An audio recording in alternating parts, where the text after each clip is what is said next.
ሰላም ጤና ይስጥልኝ። ውድና የተከበራችሁ የቻናሌ ቤተሰቦች እንዴት አላችሁ? በያላችሁበት ሰላማችሁ ይብዛ። ለዚህ ቻናል አዲስ ከሆናችሁ ሰብስክራይብ፣ ላይክ፣ ሼር እያደረጋችሁ ቤተሰብ ትሆኑ ዘንድ በአክብሮት እጋብዛለሁኝ። ቪዲዮ ስጀምሩ በላይክ ጀምሩ። በመግቢያው ላይ እንደተመለከታችሁት እንግዲህ የእናት ግፍ የባሏን እናት የምትመርዝ የምታሰቃይ ጨካኝ ሴት ዮዲትን ወደ እናንተ ይዘን መጥተናል። እንግዲህ በዚህ ድራማ ምን ያህል ጭካኔ እንዳለ ጭካኔ የተሞላበት የጨካኞች መጨረሻ ደግሞ ምን እንደሚሆን የምንመለከትበት ድራማ ነው። በመግቢያው ላይ እንግዲህ ወርቄ አብቅቶልናል፣ መግቢያችን ጉድጓድ ነው፣ ጉድጓድ ተቆፍሮናል፣ ምንም አይነት ማምለጫ የለንም እያለች በፍርሃት እንግዲህ ተኝታ ትገኛለች ማለት ነው። ፌንት ነቅላ ተኝታ ባለችበት ነበረ ዮዲት ወደ እሷ የመጣችው። ዮዲት ስትመጣ እንግዲህ እናቷ ተኝታለች። በመደንገጥ ሰራተኛዋ ላይ ነው እንግዲህ ትኩረት ያደረገችው። እናቴን ምን አድርገሻት ነው? ፀሐይ ፀሐይ ብላ ጠርታ እናቴ ምን አድርገሻት ነው ያለችው። ፀሐይ እንግዲህ ያው ምንም ያደረገቻት ነገር የለም። ፌንት የነቀለችበት እንግዲህ የ23 ሚሊዮን ብር ድምፅ ስትሰማ በራሷ ጊዜ ፌንት ነቅላ ወድቃለች ማለት ነው።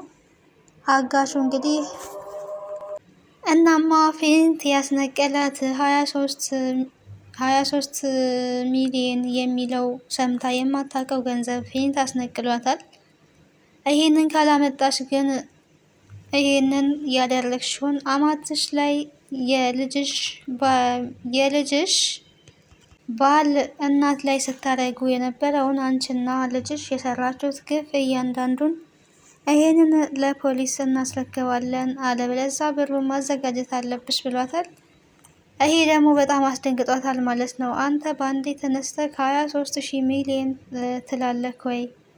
ቢያንስ 1 ሚሊዮን 2 ሚሊዮን ይባላል። እኔ የተስማማሁት 50 ብር ለመስጠት ነው። 50 ብር የሚስማማ ከሆነ 50 ብር እሰጥሃለሁ፣ ስልኩን አንጣ ስትለው ነበረ። 50 ብርማ ይሄንን ስልክ ወስጄ ለልጆት ባል ብሰጠው ከዛ የበለጠ ሊከፍለኝ ይችላል ብሏል ማለት ነው። እንዲህ በዚህ አልነበረም የተስማማ ነው። እያጭበረበርከኝ መሆኑ ነው እንዴ ስትል፣ አዎ እያጭበረበርኩኝ ነው፣ ሀሳቤ ተቀይሯል አሁን ላይ። ይሄ መረጃ ለእኔ ህይወቴን የሚቀይር ነው። ለእኔ ደስታ ነው ይዞ የመጣው፣ ለእናንተ ደግሞ ሊያስከፋችሁ ይችል ይሆናል። ስለዚህ በዚህ በ2 እና በ3 ቀን ውስጥ ገንዘቡ ህይወቴን የሚቀይረው ስለሆነ ገንዘቡን እንድታመጡ ፈልጋለሁ። አለበለዚያ ግን ለፖሊስ አሳልፌ ሰጥና ወደ እስር ቤታችሁ ትገባላችሁ እያለ እንግዲህ አጋቹ እያሰራራቸው ይገኛል። አለምን ባለችበት እንግዲህ ጨጓራዋ ምግብ ከቀመሰ ጨጓራዬ ምግብ ከቀመሰ በጣም ቆይቷል። ምግብን አግኝቶ አያውቅም። ጨጓራዬ አስገዶኝ ነው ቶሎ ቶሎ የምበላው እያለች እንግዲህ አንደኛው አጋች ያመጣለትን ምግብ እየተመገበች ትገኛለች። ያገታት ሰውዬ እስከሚደነቅ ድረስ ማለት ነው። እንዴት ቢጣፍጥሽ ነው እንደዚህ በቶሎ በቶሎ የምትበይው? እረ ተረጋግተሽ ብይ፣ የትም አይሄድብሽ ቢላትም እረ እኔ አይደለሁኝም ጨጓራዬ ነው እያስገደደኝ ያለው ነበር ስትል የነበረው።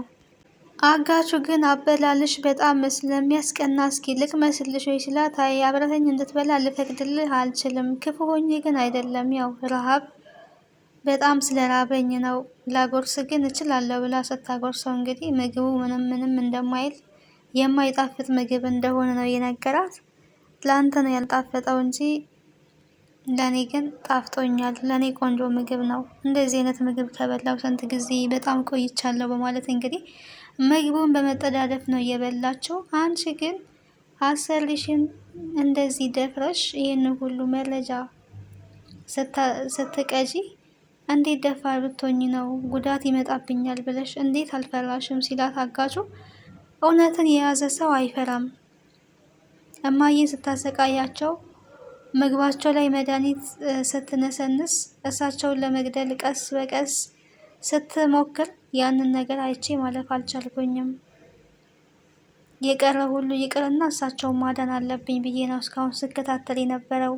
ገንዘብ አውጥቼ ካሜራ ገዝቼ ይሄንን ያደረግኩት ስላሳዘኑኝ ነው። ምንም የማያውቁ ናቸው እማዬ፣ እንዲሞቱ እንዲጎዱ አልፈለግኩኝም። ዮዲት ግን በጣም ክፉ ናት፣ አስመሳይ ናት። ይሄ ስራዋ ደግሞ ላጋልጥ ስል ነው የያዘችኝ በመጨረሻ ብላለች። እንግዲህ የያዘችበት ምክንያት ደግሞ ዮርዳኖስ ናት ይሄንን ሚስጥር የተናገረችው። እሱ አስበው አይደለም። እንግዲህ የቤት ሄደው በነበሩበት ሰዓት ጠይቃታለች። አለም እንዴት ግን ልታቂ ቻልሽ? እኔ እንደ ካሜራ እንደደቀንኩና እንደቀረጽኩሽ እንዴት ልታቂ ቻልሽ ስትላት ራስሽ ነሽ የነገርሽኝ ያለቻት። አለም ካፏ ወጥታ አልነገረቻትም። ግን የዮዲት እናት ዮርዳኖስ ፀሐይ ሆነው እነሱ ቤት በመጡ ሰዓት እቺ የእህቴ ልጅ ናት ተዋወቋት ነበር ስትል የነበረው ወርቄ አራቃት አለውኝ ከዚህ በፊት መታ ነበረ ሲሉ እንግዲህ የወንድዬ እናት ምን ልትሰሪ መጣሽ እዚህ አንቺ? እኔ ቤት የሚበላ ምግብ ጠፍቶ ምግብ ልለምኝ ነው የመጣሽው? እንግዲህ እንደምናውቀው ወርቄ የምትናገረው ንግግር በጣም የወረደ ንግግር ነውና ምግብ ፈልገሽ እዚህ መጥተሽ ነው? እኔ ቤት የሚበላ ጠፍቶ ነው? ለምን ታሰድብኛለሽ? መቼም አንቺ እንድትጠግቢ እንጀራ አፍሽ ውስጥ መጋገር የለብንም። አንድ እንጀራ ላጠግብ ብሎሻል በማለት ነው የወረደችባት። ኧረ እኔ ምግብ ልበላ አይደለም የመጣሁት አለም ካሜራ ግጠሚልኝ ብላ ለዛ ነው የመጣው ስትል ያኔ ነው ዮዲት በመደንቀጥ የተረዳችው መረጃውን እና ፀሐይና አለምም ያኔ በጣም ተደናግጠው ነበረ። የምን ካሜራ ነው ብላ ስትጠይቅ እንግዲህ አለም መለስ አድርጋ የስልኬ ካሜራ ተበላሽቶ ነው ያለችው እና በዛን ሰዓት ነው ዮዲት የነቃችባት። ከዛ በኋላ የሚከታተልሽ ሰው አድርጌ እኔን ልትጥይ በነበረበት ያው አንቺ ቀድመሽኝ ከእኔ ታሰርሽ። እኔ እኮ ዮዲት ነኝ ትላለች። እንግዲህ የሚያሸንፈኝ ማንም የለም፣ እኔ ዮዲት ነኝ። ለስራሽ ደግሞ ዋጋ ትከፍያለሽ። ስልኩን እስከምታመጪ ከዚያው ንቅንቅ አትይም ነበረ ሲሏት የነበረው። ስልኩ ሲፈለግ እንግዲህ ስልኩን አጋቹ ወስዶ ስለነበረ እሷ ራሱ ያለበትን አላወቀችም። አላቅም ስልኩ የት እንዳለ ነበር ስትል የነበረው። ስልኩ ያለበትን ቦታ እስከምትናገር ለምን ዝም ብላችሁ ታያታላችሁ? እናንተ ደግሞ ፈዛዞች በጥፊ በሏት። ነገ ስመጣ ፊቷ ላይ የሆነ ጠባሳ ማየት ፈልጋለሁ። ስልኩን እስካላመጣኝ ድረስ ደብድቧት ብላ ነበረ ትዕዛዝ አስተላልፋ ሄደችው። አጋቹ ግን ስልኩ ላይ ያለው መረጃ ምን እንደሆነ ማወቅ ስለፈለገ ስልኩም እሱ ጋር ስለነበረ ስልኩን ከኪሱ አውጥቶ እዚህ ስልክ ላይ ምንድን ነው ያለው ነው ያለው ማለት ነው። ስልኩ ላይ ምንድን ነው ያለው? ለምንድን ነው እንደዚህ በጥብቅ የተፈለገው ሲላት ስልኩ ላይ ያለው መረጃ ዮዲትን ወደ እስር ቤት ሊጥላት የሚችል መረጃ ነው። የባሏንና ስታሰቃይ ልትመርዝና ልትገል ስትል ይሄ ሁሉ መረጃ ይዟል። ይሄንን መረጃ ለፖሊስ ላቀርብና ሶሻል ሚዲያ ላይ ልበት ነው ስል ነው እየተያዝኩና እዚህ የመጣሁት። እሷ በጣም ተንኮለኛ ነው ስትል እንግዲህ ፓስወርዱን ንገሪኝ ነው ያላት ማለት ነው አጋጩ።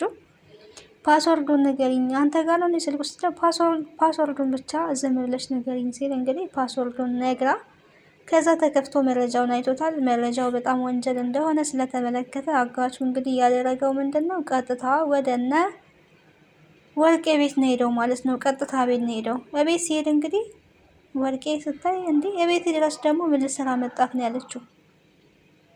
ብቻ ልጅቷ አመለጠች እንዳትለኝ የቤት ድረስ የመጣህበት ምክንያት ምንድን ነው?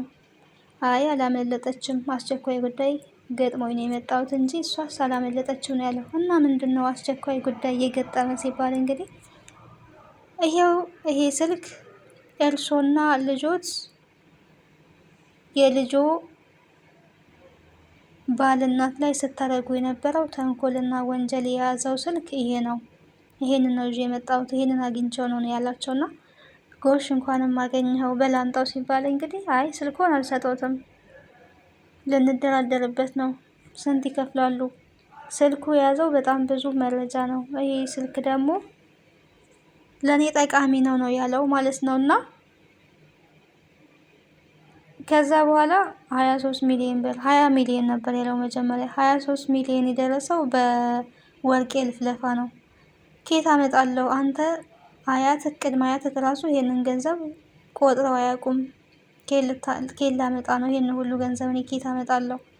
በአንዴ ፊት ብለህ 23 ሚሊዮን 20 ሚሊዮን ትላለክ ነው ያሉት።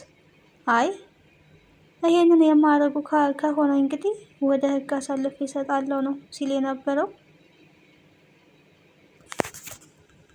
አያቴ ቅድመ አያቴ ባይቆጥሩትም ደግሞ እኔ ቆጥረዋለሁ፣ ችግር የለውም። ይሄንን ገንዘብ ደግሞ እንድቆጥር ምክንያቶቹ እናንተ ናችሁ ነው ሲላቸው የነበረው እና ይሄ ነበረ ፌንት ያስነቅላት ወርቄን። ዮዲት ስትመጣም እንግዲህ እናትየዋ መናገር አልቻለችም። ምን ሆና ነው? ምን አይነት ልጅ ነው የመጣው እዚህ ቤት ብላ ፀሐይን ስጠይቃት የሆነ ልጅ መጣ፣ ከዛ አበራቸው፣ ከዛ በኋላ በምልክት ነው የነገረቻቸው እንደዚህ የለበሰ እንደዛ የለበሰ ብላ ፌንት ነቅለው ተኙ። እኮ ልጁ ማን ነው ምንድን ነው እያለች ዮዲት ስጠይቅ እሱማ መቃብራችን ነው፣ መቀበሪያ ጉድጓዳችን ነው፣ አብቅቶልናል፣ ልንቀበር ነው ወይ ልንታሰር ነው እያለች እንግዲህ ለልጇ ስትናገር ነበረ። ስለምን መቀበር ስለምን መታሰር ነው የምታወሪው? አንታሰርም አንቀበርም። 23 ሚሊዮን ከሌለሽ ትቀበሪያለሽ። በእኔና በእስር ቤት መካከል ያለው 23 ሚሊዮን ነው። 23 ሚሊዮን አለሽ ወይ መታሰር ነው ያለብን። ለዚህ ምንም መፍትሄ የለም ነው ያለችው። እና ለዚህ ሁሉ መፍትሄ ግን አንድ ፈጣሪ ነው፣ ወደ ፈጣሪ መጮህ ነው ብላ እንግዲህ ፈጣሪ ስታስታውስ ተመልክተናል ማለት ነው። የዮዲት እናት ይህን ሁሉ ተንኮል ከሰራች በኋላ ለዚህ ሁሉ መፍትሄ ፈጣሪ ነው፣ መልሱ ሊሰጠን የሚችለው እሱ ነው፣ ወደ እሱ መጮህ ነው ያለችው። ዮዲት ግን እንግዲህ ያለችው እናቴ ለሁሉም ነገር መፍትሄ የማይጠፋት ብልህዋ ሴት ዛሬ ልትሸነፍ ነው፣ ልትረታ ነው ማለት ነው። እንዴት ሊሆን ይችላል ነው ያለችው። ማመን ያቃታት። ብልህ ብሆንም መፍትሄ ለነገሮች ባመጣም የ23 ሚሊዮን ብር መፍትሄ ግን ስፈታ አይተሽኝ ታውቂያለሽ ወይ? ይሄ ምንም መፍትሄ አይደለም፣ ለዚህ መፍትሄው ፈጣሪ ብቻ ነው እያለች እንግዲህ ፈጣሪን እየጠየቀኝ ትገኛለች። አንዳንዴ ችግሮች ሲመጡ ፈጣሪ መኖሩን ትዝ የሚለን ሰዎች አለን። እግዚአብሔር ልቦና ይስጠን ለሁላችንም ሁሌ ፈጣሪን እንድናስብ እንድናስታውስ እና ዮዲት ግን እኔ ደውዬ አናግረዋለሁ ብላ ነበር የጠራችው። ነገር ግን ዝቅ ብላ የምትንቃት ፀሐይ የምትቀመጥበት ኩርሲ ላይ እንድትቀመጥ ፀሐይን እጇን እንድታስታጥባት ለፀሐይ ውሃ እንድታመጣ የምትጠጣ ውሃ ባልታጠበ ብርጭቆ እንኳን ስታመጣ ይሄ ብርጭቆ አልታጠበም ስትል ፀሐይ እንግዲህ ሌላ ብርጭቆ በታጠበ አንጭላት ተብሎ እንግዲህ ሲያሰቃያት ነበረና ስትመልስ ውሃውን እንግዲህ በንቀት ስደፋባት እግሯ ላይ ወድቀሽ ይቅርታ ጠይቂያት ብሎ ሁላ ይቅርታ አስጠይቋታል። አያችሁ ጊዜ እንዴት ጀግና እንደሆነ። የጊዜ እንጂ የሰው ጀግና የለውም ይባላልና በጣም ነበር ስትጸይፋት የነበረው ፀሐይን። ዮዲት እንግዲህ አንቺ ገረድ እዚህ ቤት የመጣሽው አንቺ ለመስራት ነው፣ ሌላ ነገር ወዲያ ወዲህ ማለት አይፈቀድም። እኔን ደግሞ አክብረሽ እንድታወሪ ነው የምፈልገው። እኔና አንቺ በእድሜ እኩል ብንሆንም ግን ልዩነታችን እኔ የሀብታም ልጅ ነኝ፣ ሀብታም ነኝ፣ የንብረት ልዩነት አለን። ስለዚህ እኔ ልታከብሪኝ አንቱ ልትይኝ ይገባል እያለቻት ነበረ በባለፈው። አሁን ላይ ግን ልታከብሪኝ ይገባል፣ አንቱ ልትይኝ ይገባል ያለቻት ፀሐይን እሷ ዝቅ ብላ እጇን አስታጥባ፣ ለዛውም ፀሐይ እንግዲህ ለሰው አክብረው ስላላት ብድግ ብላ እንኳን እጇ ልትታጠብ ስትላጋሹ ቁጭ በይነት አስታጥብሽ ነው ያላት።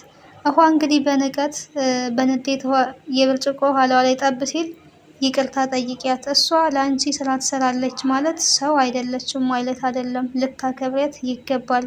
ሶፋ ላይ ደግሞ እሷን አትቀመጪ ያልሽው አንቺ አሁን ላይ ኩርሲ ላይ ተቀመጪ። አንቺ የት ነው መቀመጥ የምትፈልጊው? ከፈለግሽ እዚህ ጋር ተቀመጪ፣ ከፈለግሽ ደግሞ እዚህ ሶፋ ላይ ተኝ። በቅርቡ ደግሞ ምግብ ቤት ነው መክፈት የምፈልገው ብሏል ፀሐይና በቅርቡ 1 ሚሊዮን ሰጥሻለሁ ይሳካልሽ በይኝ ብሏል። እንግዲህ 23 ሚሊዮኑን ቤቱሽን ሸጠሽ እንድትሰጪኝ ፈልጋለሁ ብሏታል ዮዲትን። ዮዲት እንግዲህ ግራ ገብቷታል። ወንድዬ ደግሞ ይሄንን ሁሉ ነገር አውቋል ማለት ነው። ትዳሯንም አታለች፣ የራሷን ገንዘብም አታለች፣ ሁሉ ነገሯን አታ ባዶዋን ቀርታለች ማለት ነው። የተንኮል መጨረሻ